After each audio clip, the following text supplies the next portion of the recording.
नमस्कार।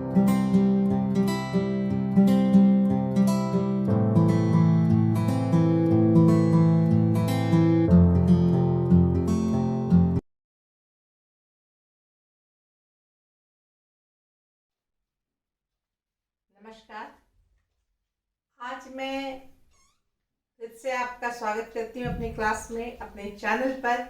और आज मैं हड़प्पा सभ्यता या सिंधु नदी घाटी सभ्यता का अंत करूंगी, इस चैप्टर का। और इसका अंत मैं कैसे करूंगी? इस टॉपिक को लेकर कि हड़प्पा सभ्यता का विनाश कैसे हुआ या उसका अंत कैसे हुआ।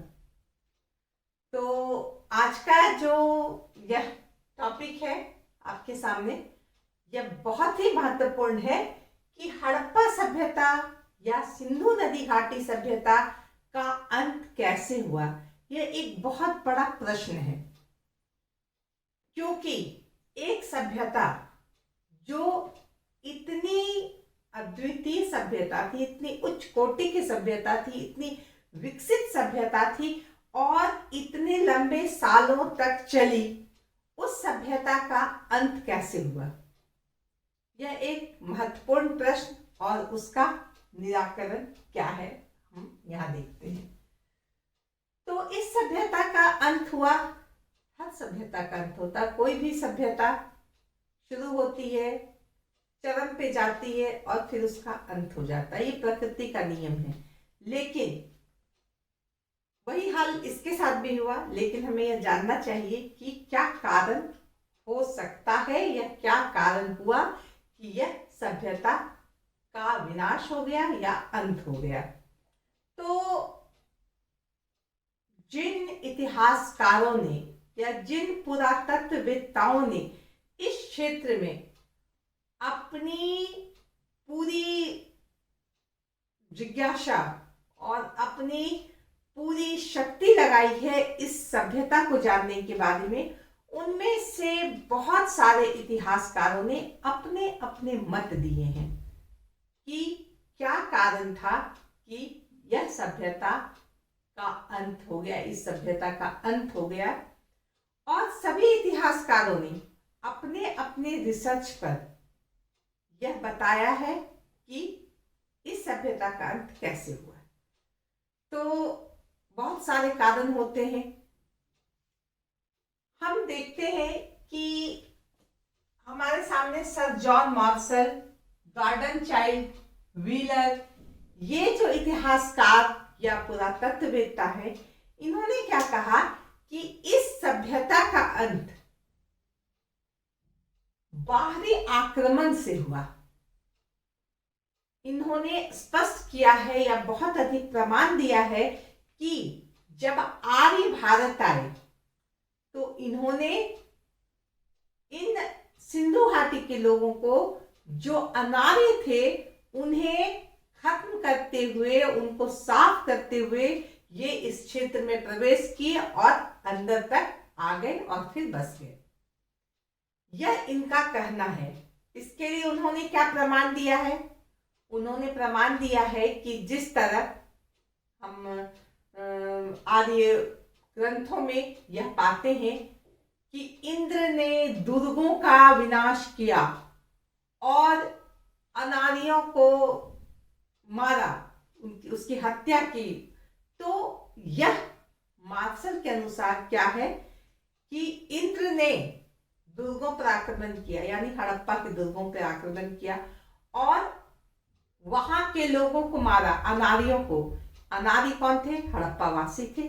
तो इस तरह से उन्होंने यह साबित करने की कोशिश की है कि आर्य जब भारत की तरफ आए तब उन्होंने सिंधु सभ्यता वालों का अंत किया और वहां पर अपना परचम लहराया।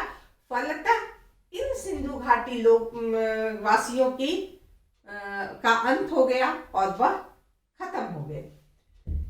इसी बात का समर्थन गार्डन चाइल्ड भी करते हैं और व्हीलर भी इसी बात का समर्थन करते हैं कि हाँ, बाहरी आक्रमण हुए जिसमें इस सभ्यता का अंत हो गया और इसके प्रमाण उन्होंने अपने अपने स्तर से रखे हैं। अब हम बात करते हैं बाढ़। इसमें कुछ विद्वान है, राइट्स हैं, जी वेल्स हैं, इन्होंने क्या कहा कि उस क्षेत्र में बाढ़ आ गए होंगे। ऐसे प्रमाण मिलते हैं कि बाढ़ के कारण वह क्षेत्र डूब गया, वहां के लोग भाग गए, कुछ डूब गए। जैसे कि सिंधु नदी हो या रावी नदी हो, इन नदियों के मुहाने पे एक रुकावट आ गई, जिसके कारण जल या पानी जो है वह शहरों में फैल गया, बाढ़ की स्थिति आ गई, लोग वहां से भाग गए, ऐसा कहा जाता है। इन लोगों का यह भी कहना है कि अरब सागर में जो नदी की जो जाने वाली जो रास्ते थे वह बंद हो गए थे, फलतः ये जो नदी है या तो अपना रास्ता दूसरी तरफ कर ले या फैल गए, जिसके कारण बाढ़ आ गया और यह पूरा क्षेत्र डूब गया। इसके अलावा विवर्तनिक विक्षोभ, टेक्टोनिक डिस्टरबेंस, यानी कि भूमि की जो परत होती है उसमें जो कुछ उथल पुथल मचा, जिसके कारण ऊंचाई की जगह गहराई आ गई, गहराई की जगह ऊंचाई आ गई, जिससे पानी का जो स्तर था वह गड़बड़ा गया और बाढ़ आने की संभावना वहां पे बन गई और हो गई, जिसके कारण वहां बाढ़ आ गया और वहां के लोग चले गए कहीं और, या बहुत लोग उससे उसके प्रभाव में आ गए, उनकी मृत्यु हो गई, ऐसा कहा जा सकता है।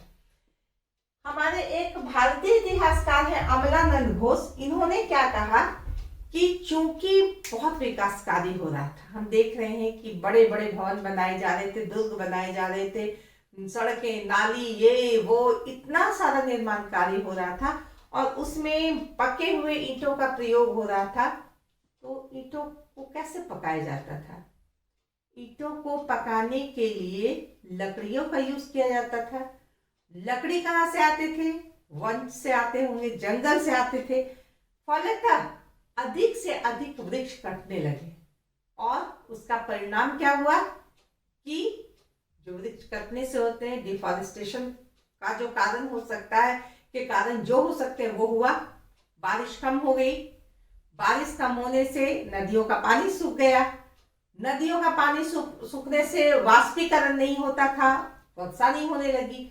तो इस तरह से ऐसी परिस्थितियां वहां के लोगों ने ही बनाई, इतना अधिक विकास कार्य शुरू कर दिया, इतने अधिक पेड़ काटे गए कि वृष्टि जो है, जो बहुत अच्छी वृष्टि होती थी, नदियों का स्तर बहुत अच्छा था, पानी की कोई कमी नहीं थी, वह अब संतुलित नहीं रह गई और बल्कि बहुत ज्यादा ही वो गड़बड़ा गई, जिसके कारण अनावृष्टि और अतिवृष्टि का सामना इस क्षेत्र को करना पड़ा। फलतः जलवायु परिवर्तन का असर पड़ा और यहाँ के लोग इससे प्रभावित हुए और इस सभ्यता का अंत हुआ। अब हम बात करते हैं जलवायु परिवर्तन। जलवायु परिवर्तन, पहले जो सिंधु घाटी क्षेत्र था, हम देखते हैं कि वह क्षेत्र बहुत उपजाऊ क्षेत्र था, बहुत अच्छी वर्षा होती थी, लेकिन धीरे धीरे जलवायु में परिवर्तन होता गया और वह क्षेत्र जहां बहुत अच्छी वर्षा होती थी, नदियां हमेशा भरी हुई रहती थी, वह वर्षा की कमी के कारण वह नदी नहीं रह गई जो हुआ करती थी।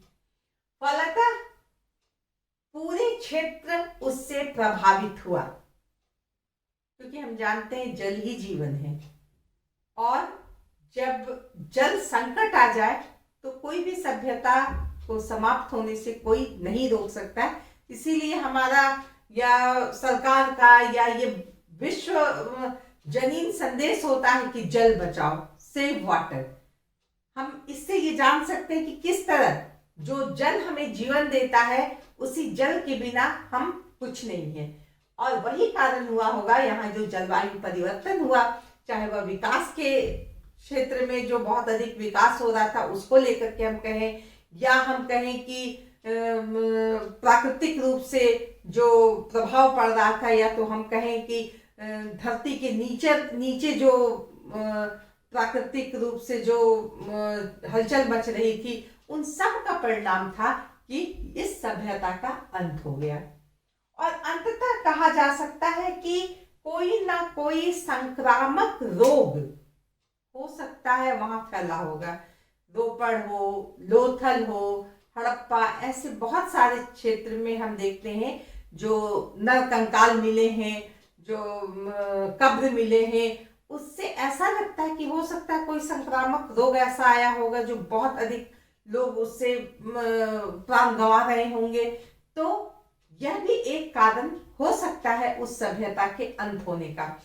हम देखते हैं कि बाहरी आक्रमण की बात हम इसलिए भी कर सकते हैं क्योंकि मोहनजोदड़ो में बहुत अधिक नरकंकाल का एक साथ मिलना, उस पे जो ये है नरकंकाल है या जो भी ऐसे सबूत है, उससे पता चलता है कि बहुत भयंकर हिंसक वहां पे आक्रमण हुआ होगा।